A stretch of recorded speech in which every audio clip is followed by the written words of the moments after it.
Well, hello, Country Music Cruise fans. I'm your virtual cruise host, Jason Venner. And for all of you that have been with us in the past, welcome back. So good to see you. If you're getting ready for your first country music cruise, great to have you. And if you've never even considered a country music cruise, but you're just a Star Vista Live cruise music or music cruise fan, welcome. Glad to have you too. As I said, I'm Jason, and I'm alongside the faces and voices of the country music cruise, Mr. Dan Rogers. How are you, sir? I'm well. Good to see you. And of course, and Dan, I know you'll back me up when we say this, the backbone of the country music cruise, the face, the voice, the lady who makes it all happen, Miss Lorianne Crook. How are you? Hello, I am doing so well. I'm doing better now that I'm seeing both of you. Amen to that, right? I feel like we should be together this week or something like that. And it's weird to be in our own corners. It is. Well, that doesn't mean we can't take a little peek back at some of the great stuff we've done on past country music cruises. And on just this last one, we had a really, really unique and cool event. We got to do a Hank Williams Mother's Best presentation because we had on board with us Jett Williams. And what a cool event that was. And Lorianne, I'm gonna give you first grab at this because you were on stage with Chuck Mead and Jett and some other folks. Tell us a little bit about that event and how it came to be. I tell you, this to me was such a coup for the country music cruise because the story of Jett Williams, the daughter of the great Hank Williams, not the daughter of Hank Jr., Yeah, that's her half brother, but the daughter of the Hank Williams has such an amazing, complicated, dramatic, emotional, yet joyful story of her life. And what we do on stage with the help of Mike Jason and Chuck Mead, who is just the he is the, and you will see in this show. Oh, Chuck. Chuck. He is the most incredible Hank Williams fan, and he will show you why.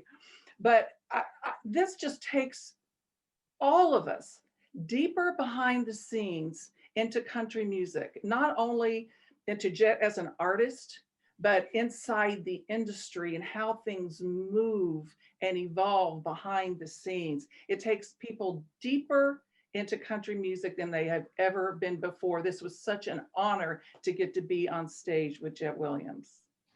And thank you. That was beautifully said. You know, Dan, I don't know if you got to sneak in the room for any of it, but it was a pretty cool event. I don't know if you got to see it or not.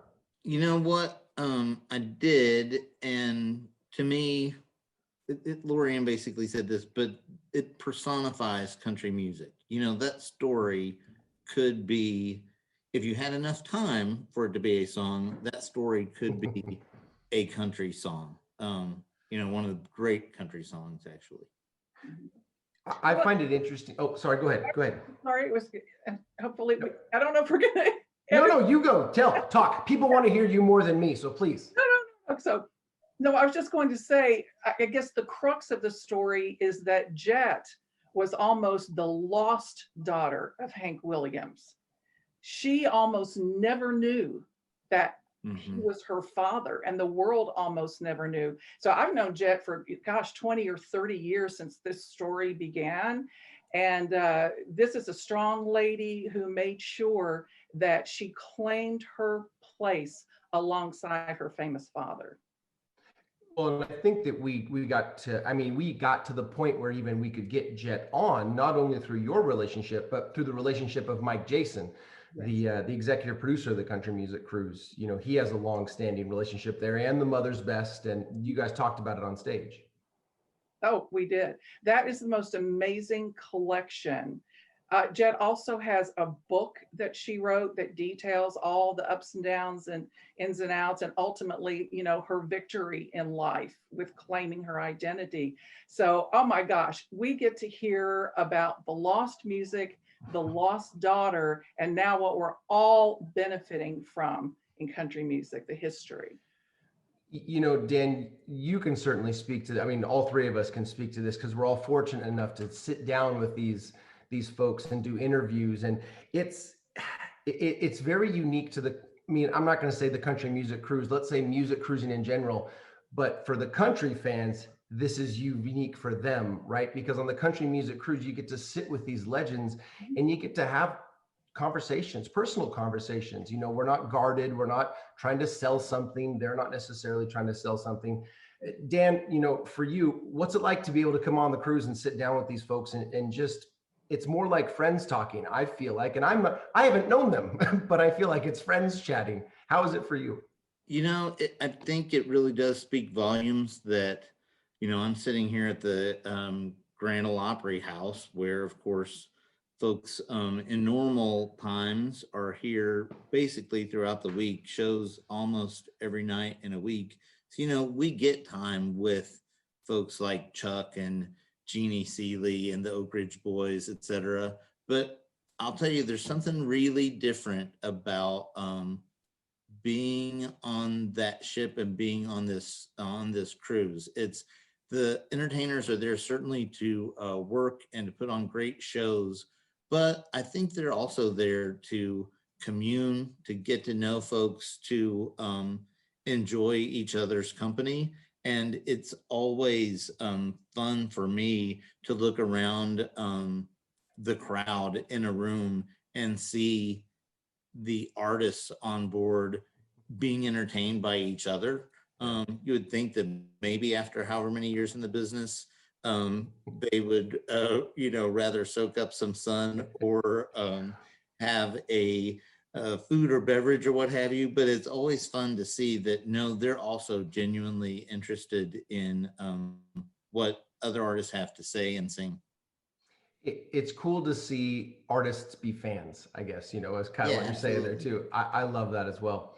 Well, Lorianne, before we go to actually see the show here, anything you want to add about this very unique, very cool event?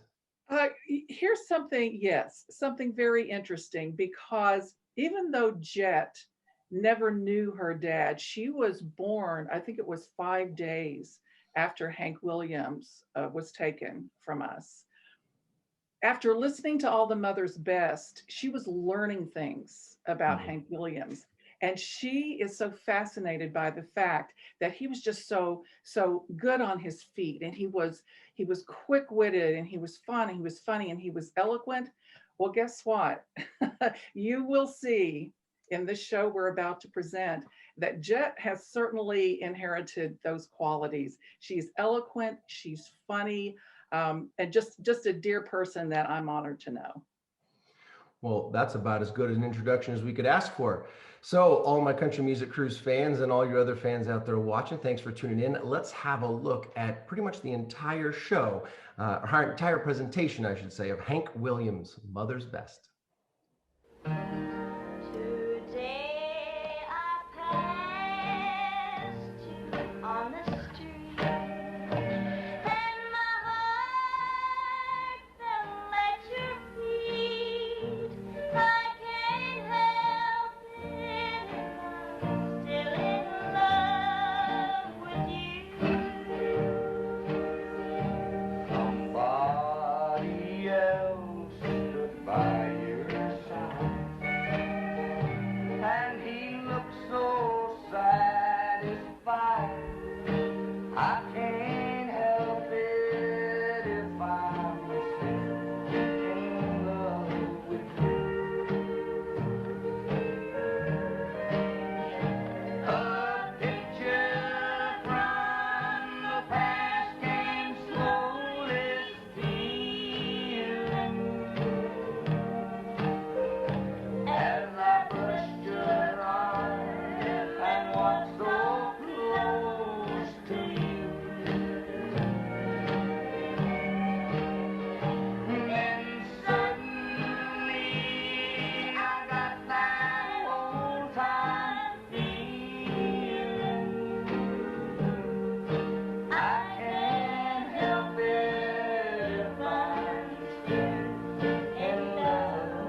you to Chuck Mead. I've been telling you, the most rabid Hank Williams fan that I've ever known. And the daughter of Hank Williams, also the conservator of his estate and legacy, an artist in her own right, Miss Jett Williams. So glad to see the two of you. Jett, what did we just see? Well, that is the Kate Smith Show, and it aired on NBC. It was recorded in New York. And the one singing with my dad was Miss Anita Carter. And the story is that the Carter family, Roy Acuff and my dad went to New York to do this national televised show. And Anita Carter was kind of informed that someone else was going to get some more songs and that she was going to be cut. And my dad found out about it and he said, you know, Nita, we came up here all to sing together. So my dad, Hank Williams, says, how many songs do I get? And they go, oh, Mr. Williams, you get 2. He goes, good, Nita, you're going to sing with me. And so that's the only duet outside of Audrey that my dad sang with a woman. And that also tells you what kind of gentleman he was and the fact that he's giving away his top national airtime to share with someone he cared about. Oh, shows you the heart of the man. So, you know, nowadays artists have infinite amounts of video on them, all over television, all over social media and the internet. How much actual footage exists on Hank Williams? Unfortunately, and this is the recorded the Kate Smith Show and personal video, 15 minutes. And his career was how many years? His career was actually 6 years, but nationally, he did not make his debut on the Grand Ole Opry until 1949, June. And of course, he did the Lovesick Blues to 6 encores, and he was dead at the end of 1952. And it is amazing to me the mark that he left in such, it's like threading a needle that he went through and gave us all the songs, whether he wrote them or he sang them. It's lasting. Man, 67 years since he died. So Chuck, I mean, we're still singing his songs today.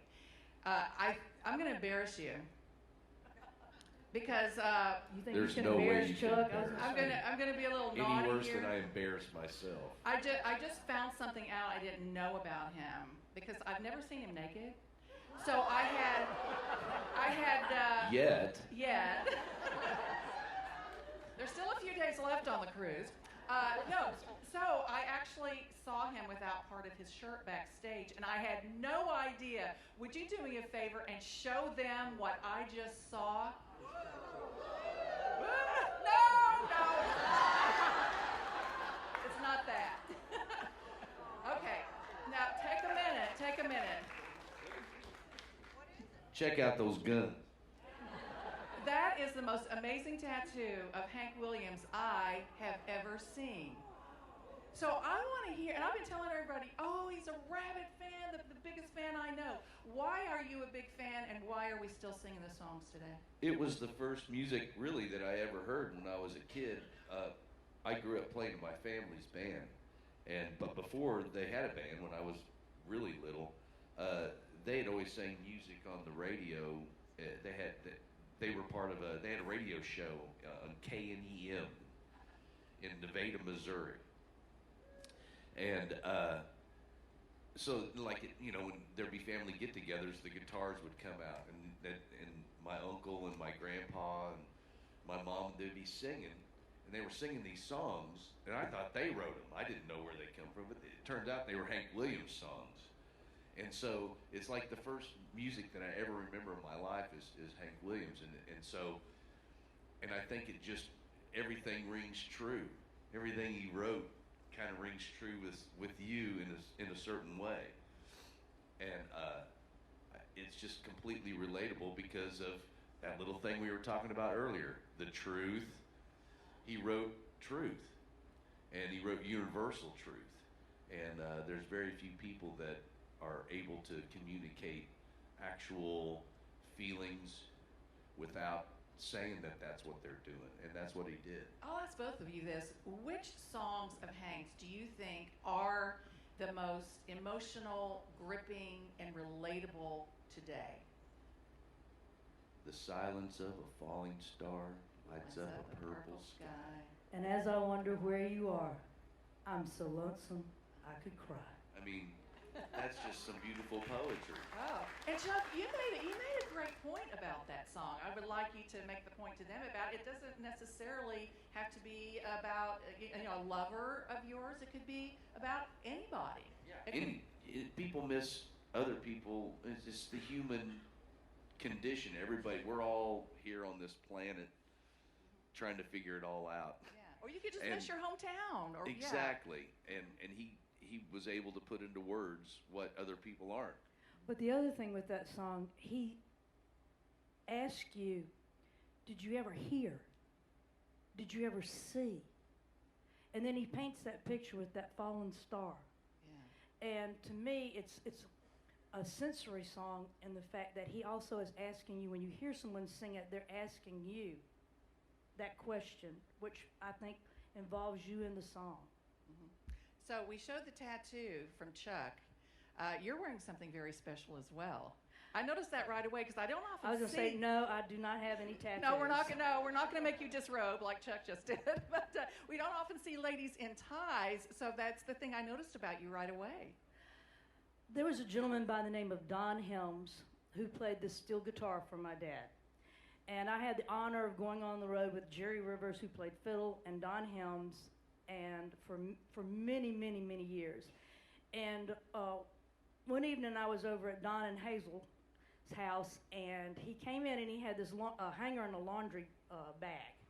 And he said, you know, Jett, I want to give you something. And he says, I only have one thing of your dad's. And he said, one night he just took this, pulled it right off, and he says, here, Hoss. And he said, I want to give you your dad's tie. And this is exactly how he took it off. My dad took it off his neck and gave it to Don. And Don told me, he says, it's the only thing I have because, you're touring and you're with people and you don't think to say, hey, Chuck, can I have that hat just in case you don't make it? And what have you heard? And here's the killer. Okay, I'm in my 60s. I'm thinking about it now. But to be in your 20s, you just don't think that could happen. And, so for Don to give me the only physical possession that he had, and he wanted me to have it, I have taken this tie since he gave it to me to every show I've done, and I do want y'all to know this is his first cruise. His first cruise. Yay for Hank. I love it. Well, as sad as it is that there's not more video on Hank Williams, incredibly, more and more recordings keep resurfacing. And back in 2009, some recordings were discovered, and Star Vista, which is a sister company of the great Time Life that we all know and love, partnered with Jett and the Hank Williams estate for something called Mother's Best.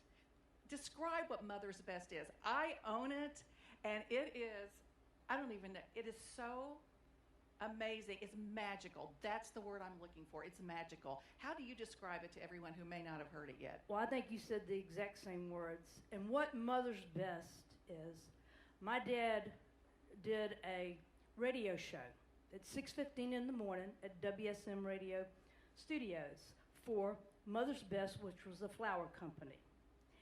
And what happened, in the old days, they had a thing that was called an acetate, which is a big metal disc. And so my dad would go in and he would say, on Monday, do the live show that went right out from the studio, but say he was going to be gone for the rest of the week. He would stay in the studio and they would drop the needle on this metal disc and he would record the shows. So that when he was, say, in Kansas or Texas that week, they would just play that metal disc and the listener, you would think that he was in the studio. And what happened when WSM was changing locations, they put all these old acetates in a box, and they were on their way to the Dipsty dumpster to be thrown away. And a gentleman by the name of Les Leverett, who is the photographer for the Grand Ole Opry, saw the name Hank Williams, and he said, "What are y'all gonna do with those?" And he said, "Oh, we're gonna throw those things away." And he said, "Y'all mind if I take them?" And so these were recordings that were headed for the Dipsty dumpster, and they were rescued. And a long story, we could be here back home in Fort Lauderdale by the time I got through. But fortunately, I was given these recordings, and we were able to team up with Time Life and do the restoration and also to share it with everyone. Well, let's bring out the man. Yes, it deserves much applause to save something so valuable in the history of country music. Let's bring out the man who spearheaded this project.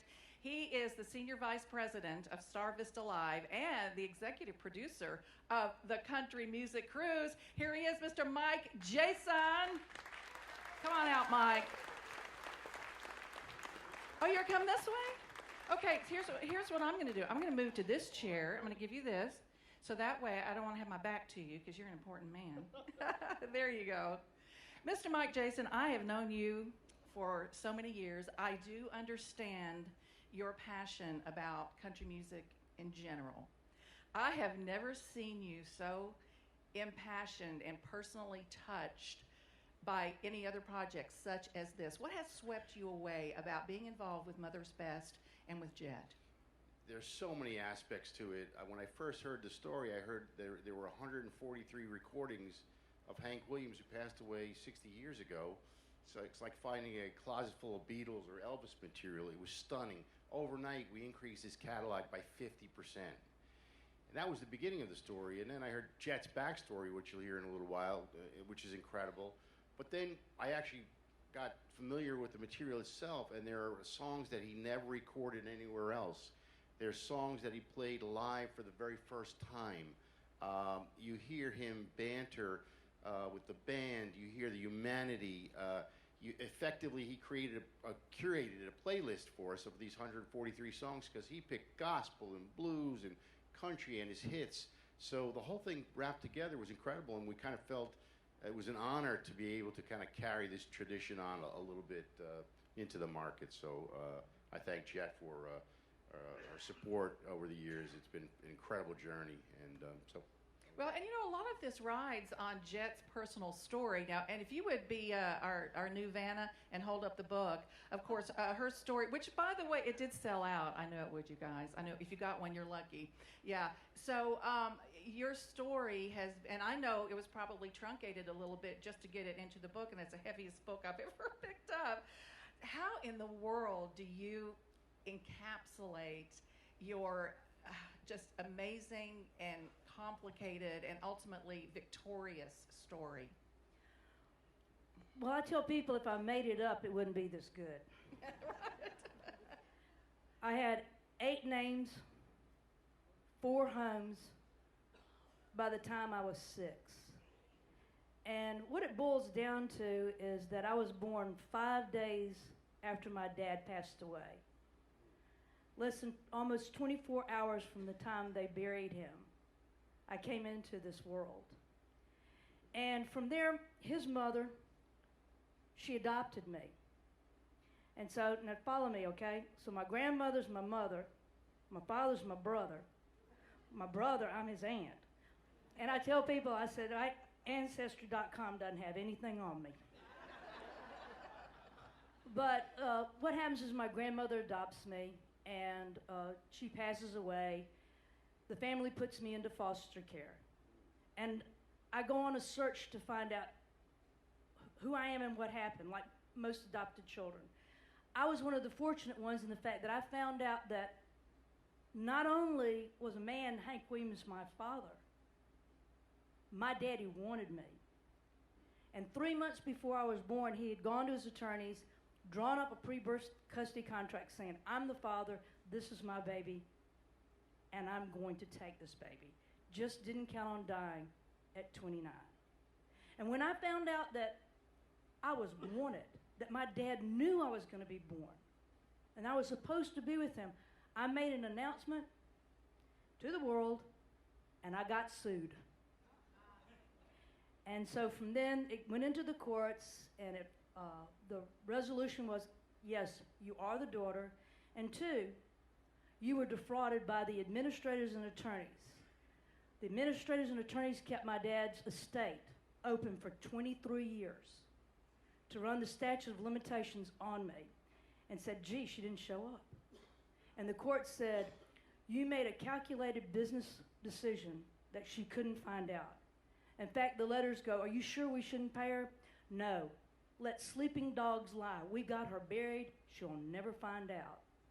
But I did, and so therefore, by standing up and fighting for what you believe in and having the love of a father for his unborn child to be able to set the record straight and be also the steward with Mike Jason to be able to take things that have come back that we thought were lost and be able to share them with my dad's fans and the world is an honor for me.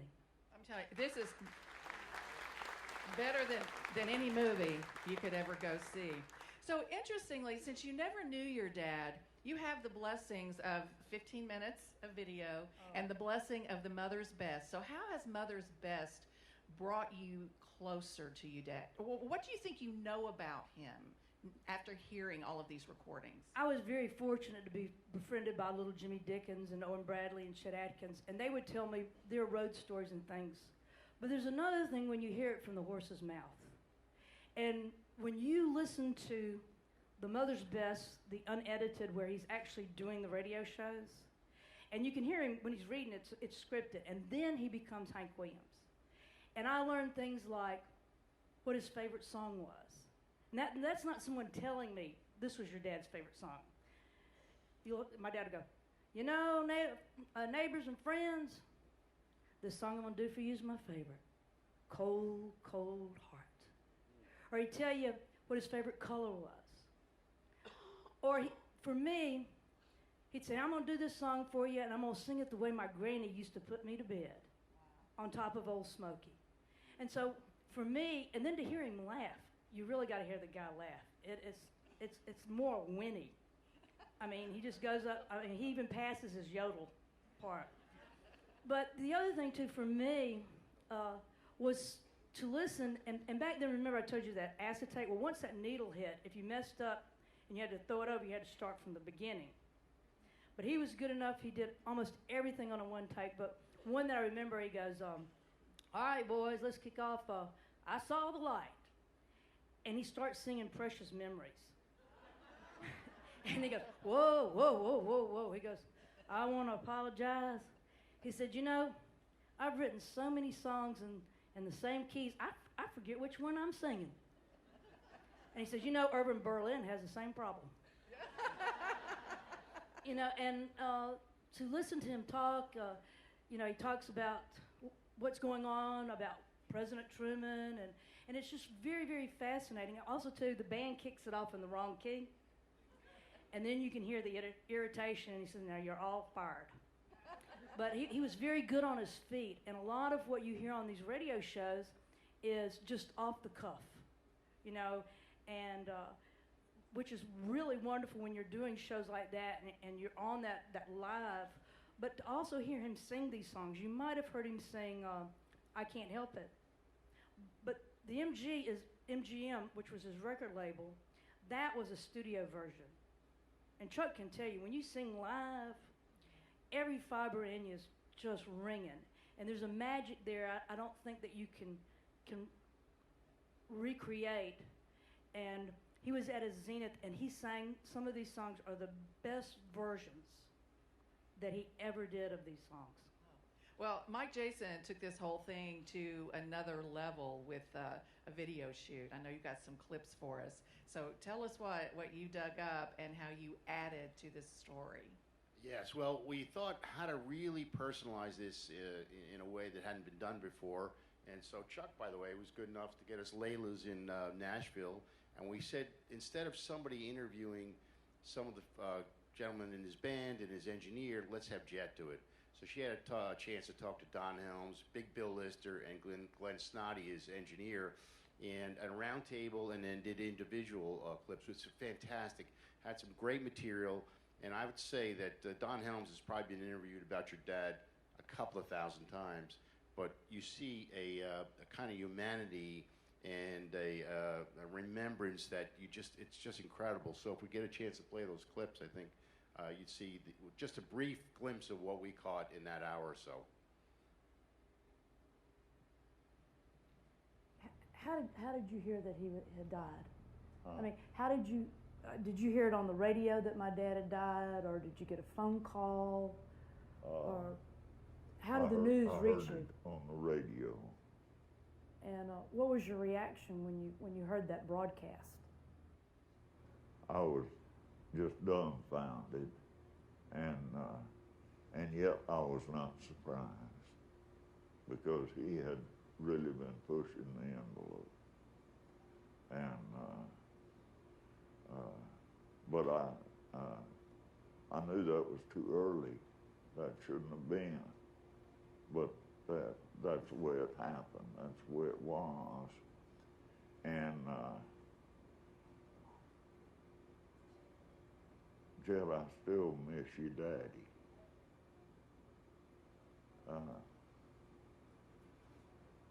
As long as I'm alive, part of him will be here. As long as you are part of him, will be here. Legends never die. No, they don't. As you listen back now on the Mother's Best, does it make you maybe smile a little bit and tear up a bit? Yeah, a lot of times. I hear a lot of things that we did that brings tears to my eyes on records that we did. And when I play those songs now, I tear up a lot of times on some of those songs. They were special. When my dad died, where were you when you heard the news?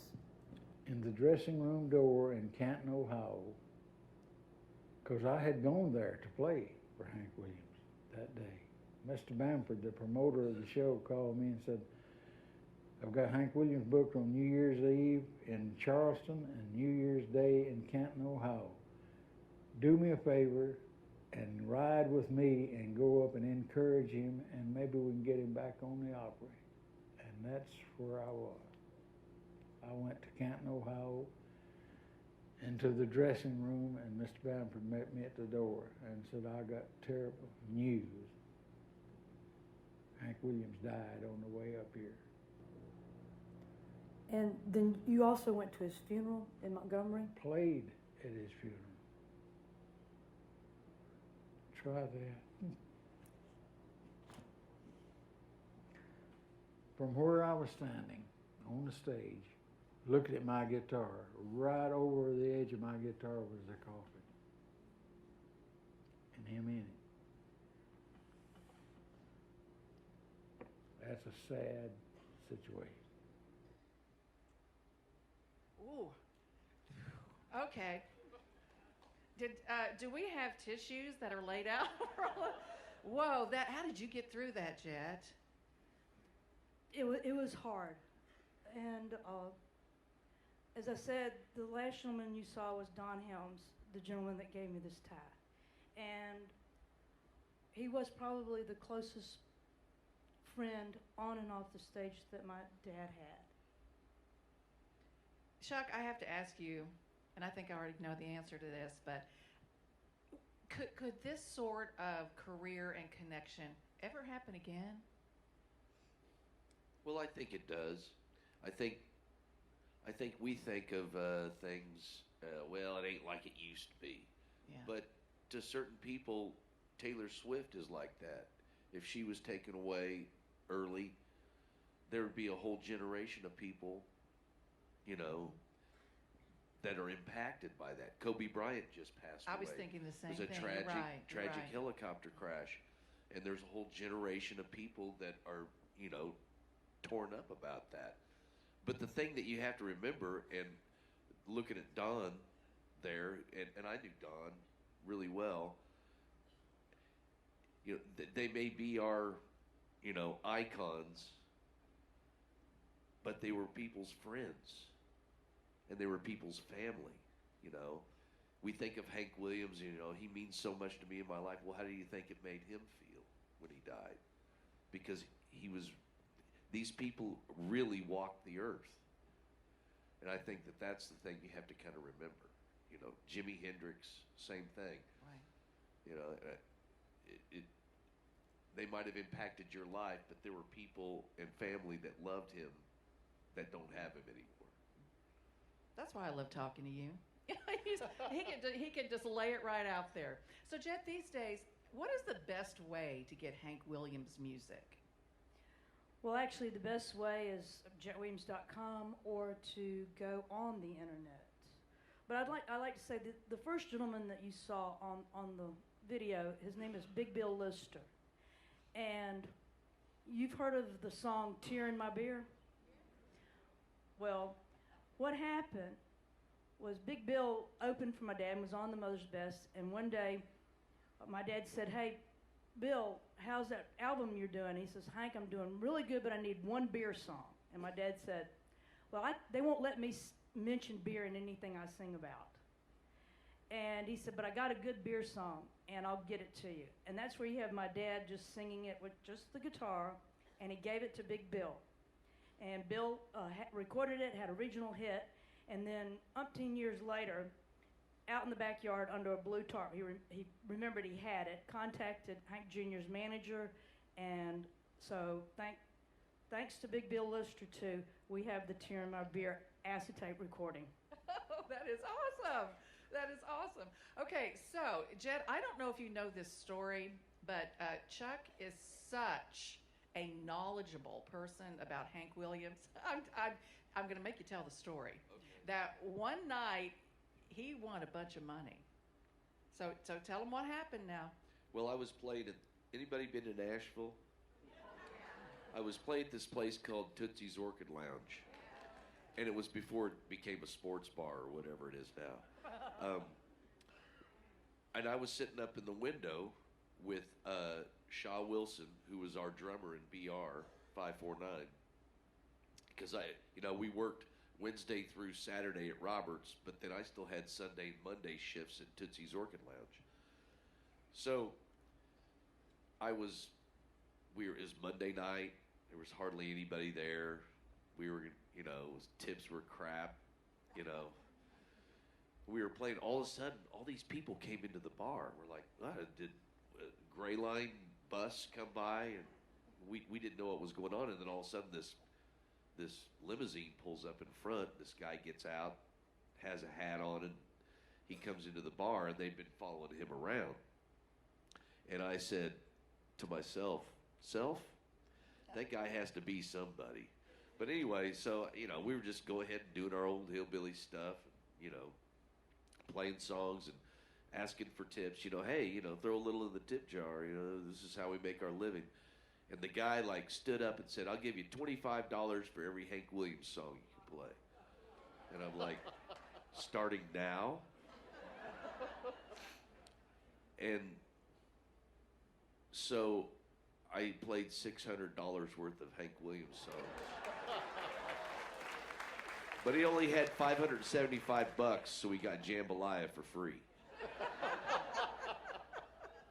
And it was John Michael Montgomery was who it was. John Michael Montgomery. And then after that, we would see each other at different, when BR 549 got signed and everything, then we would see him, and I thanked him about it, and it was the way that it was portrayed, in the paper, it was great. It was like, the up and comer, going to bat against a classic pitcher and hitting it out of the park, and he actually was digging what we were doing. So I told him I appreciated that because that went a long way. Of course, my wife looked in the drawer the next morning. She's like, certain I did some sort of drug deal or something. Where'd all this money come from? It's okay, here's what happened. And then I heard the story and I said, "Oh, by the way, you owe me some royalties." Yeah. Yeah, you're going to have to hit Tootsie's up for that one. Yeah. Have you written that check yet? Obviously not. Okay. Well, as we go to some of your audience questions, sincerely, Mike, I'd like to thank you, working along with Jett, to make sure that this music lives and to make sure that we can still enjoy it for many years to come. Well, I Awesome first job. want to thank Hank, of course, and honestly, happenstance that they recorded them. They could have recorded on tape and it could have been lost. It was on these acetates. It's an incredible story that it existed. And again, I thank Jett for entrusting us with her something really, really special. So thank you. I'll say amen to that. All right, are you ready? Oh, go ahead, Jett. Go ahead. I'd like to just tell y'all this, talking about the lasting of my dad's music and his artistry. There's a company called BMI, which is Broadcast Music Inc., and their job is to record all the performances and keep up with how many times the songs are played. They had me over there and they gave me some certificates. And so one song's 1 million plays. And they told me to get 1 million plays, you would have to turn the radio on or drop the needle 24/7 for 6 years. The awards they gave me, and they're not updated, you would drop the needle or turn the radio on and would have to play for 126 years, nonstop. So that's how much this music has been played over and over again. And it's still being played And today. still being played today. Thanks to y'all. Oh, thanks to you. Best fans in the world, I'm telling you. Okay, you have some really, really great questions. A lot of people are really interested in delving even deeper into the family, if you don't mind. Okay? So Linda We got a lot to delve into. Yes, we do. Yes, we do. Linda from Texas. So Hank was your dad. Who is your mom? My mother's name was Bobby Jett, and she was from Nashville, Tennessee. When I went on that search, by the time I found out who she was deceased. So I never did get to meet her, but I did get to meet her family. Fantastic. And I've seen pictures. She was a beauty. Barb up from Pennsylvania. Do you have any relationship with Hank Jr.? Yes and no. We don't have a close relationship, but if we have something that's going on of our dad's, we do make public appearances together. In fact, we work together on the Mother's Best, and I believe we signed 50 or more of the box sets for charity to be auctioned off. So those are very rare where you have both of our signatures together. And the other thing is that I do administer the estate and the music and the name and likeness. And so far we're going on almost 30 years together as business partners, and we've gotten along just fine. And I'm pretty close to his kids. That's fantastic to hear. It really is. Yeah, we like that. Keep the family together. Joyce from Arkansas. What traits of Hank do you think you have? And and that's a great question after seeing some of the video and then hearing his personality on the recordings. One of the Hank historians, Colin Escott, when he very first met me, he kind of sucked his breath and he goes, "Oh my God, now I know what Hank Williams would have looked like had he lived." I don't have his height, but I do have his no lips. My ears are kind of the Hank ears. But as I tell people, I would like to think that I had his heart and his love. Oh, this is a good one. So Sarah from Oklahoma wants to know when it made the news that you were Hank Williams' daughter, did the country music community believe it, and did they accept you? First of all, when I made the announcement, yes, the country music people in Nashville knew, because they knew that I existed all along. And in fact, it used to be said that I was the best kept secret in country music and I was the only one that didn't know. And for that, it's what happened was the publishers and people like that, they used my existence for business. Remember when I told you I was defrauded, they'd say, "Oh, gee, Mike, we can't, you can't ask us for that much money. There's this girl out here, and so there's a cloud on the title." So Mike would take this, and then they would take the contract that my dad signed, and then it didn't exist. So they used me during the years to justify business.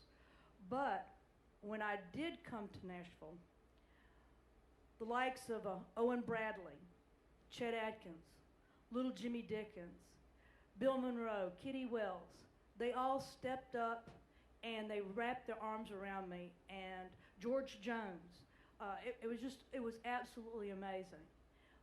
But when you're being sued by everybody, you know, everybody kind of waits to see which way the wind blows. But those that counted stepped up, and so I'm very fortunate to be able to have the memories of many of the greats. So I have a question for you, because having known you for a while and, you know, read the book and being able to have you on my TV shows and radio shows, you have to have nerves of steel. I don't know anybody that has been through all the lawsuits, all the deception, to have to stand up for yourself over and over and over again. I know you had some good people around you, but were there times you just wanted to quit? I mean, you seem like a really strong lady, but I don't know many people who could keep pushing through all of that. I heard a line the other day. It says, "I've been battered, but I haven't been beaten." And in life, it happens to everybody. It's sometimes just in different degrees. But when you believe in something, you know, you have a right in this great country of ours to stand up and say what you believe.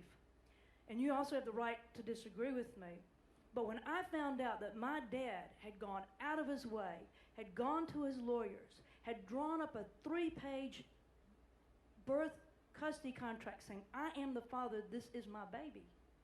It was a notarized document. His mother was pregnant. She wasn't pregnant, she was present.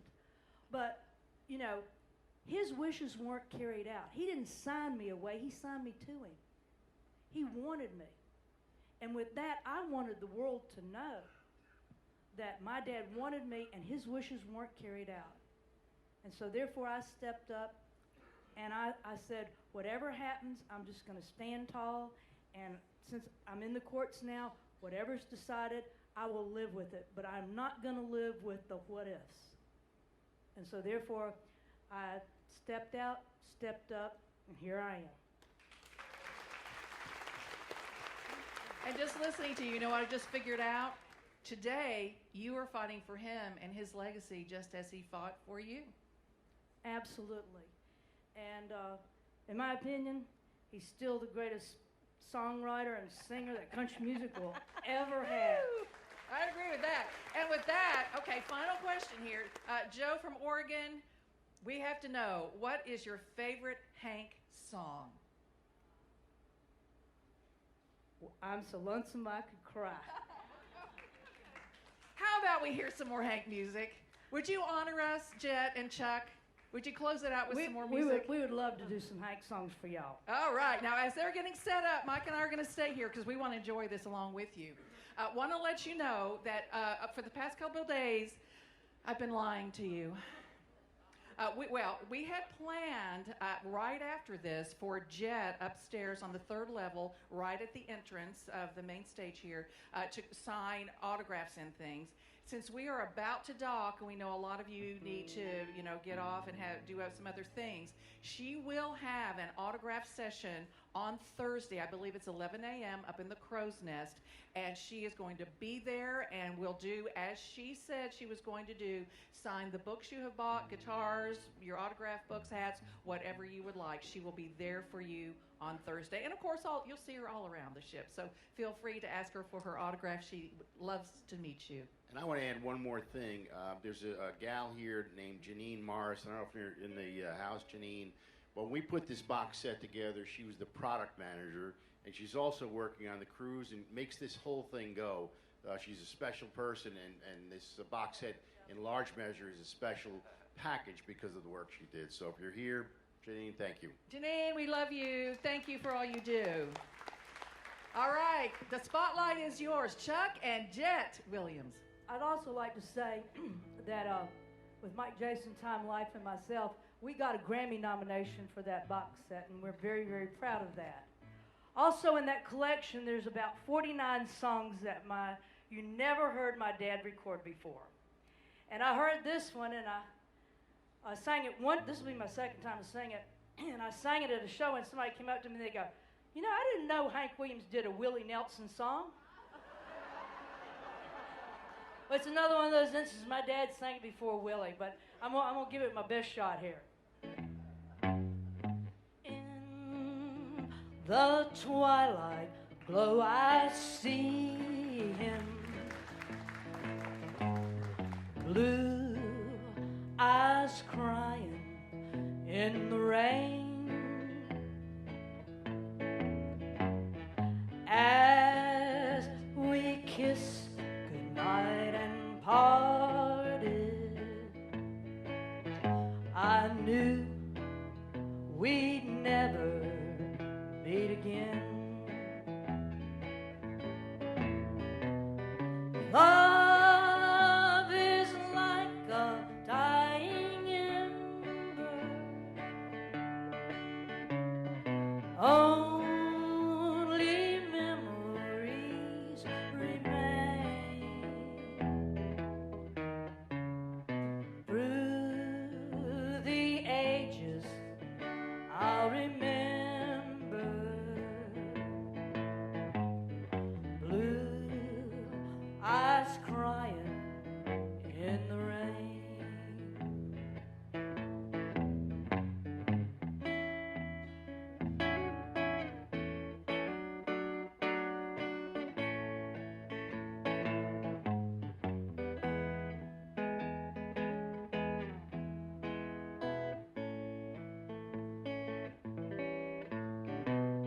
Someday when we meet up yonder,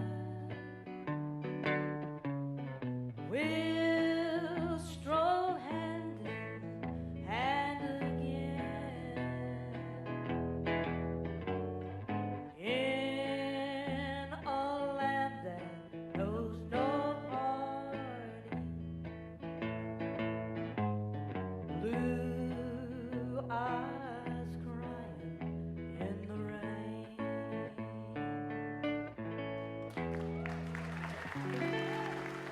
Thank you. This next song I'm going to do for y'all, my dad wrote in the last 3 months of his life. Back then, you had an A side, which was the hit, and the B side was a throwaway. This is a B side. Also, he never sang it live on stage with his Drifting Cowboys because the good Lord took him away too soon. It was never released until he had been dead for 6 months. So he never got to benefit this song. But I do think it's one of the greatest Hank songs that he ever wrote and he ever sang. He did it in a one-time take, and as I said, he never got to perform it live on stage. Your cheating heart will make you weep. You cry and cry and try to sleep, but sleep won't come the whole night through. Your cheating heart will tell on you. Oh, when tears come down like falling rain, you toss around and call my name. You'll walk the floor the way I do. Your cheating heart will tell on you.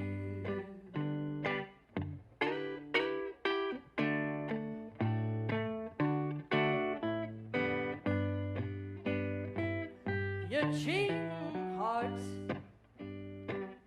will pine someday and crave the love you threw away. The time will come when you'll be blue. Your cheating hearts will tell on you.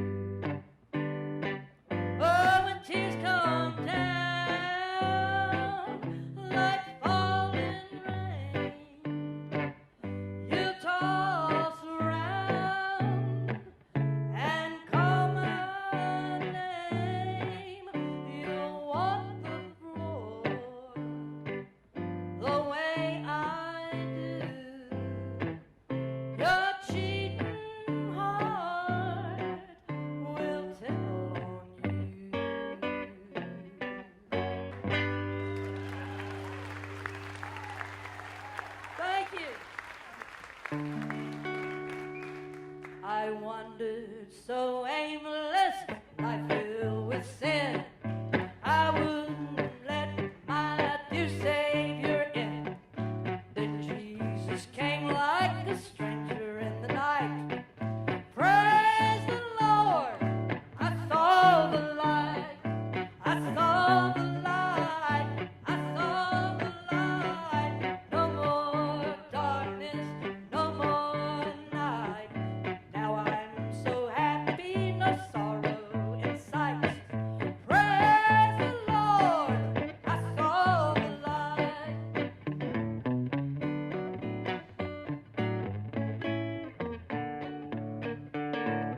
Just like a blind man, I wandered along. Worries and cares I laid for my own. Then like a blind man who God gave back his sight. Praise the Lord, I saw the light. I saw the light. I saw the light. No more darkness, no more night. Now I'm so happy, no sorrow in sight. Praise the Lord, I saw the light. Y'all sing with me, ready? I saw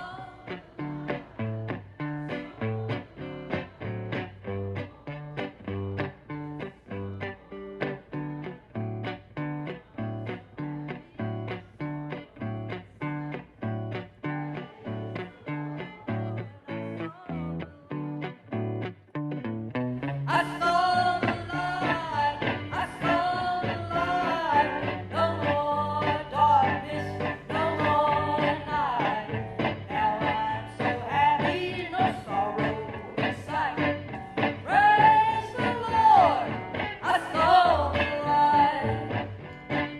Praise the Lord, I saw the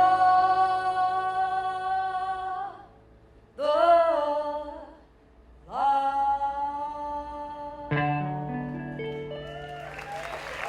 Thank y'all.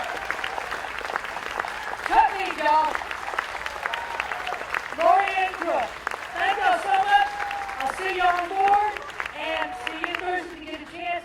Go to St. Thomas and have a grand time. Thank y'all. If all these wonderful memories excite you for your next opportunity to join us, check us out on countrymusiccruise.com. It's real country music and a real good time.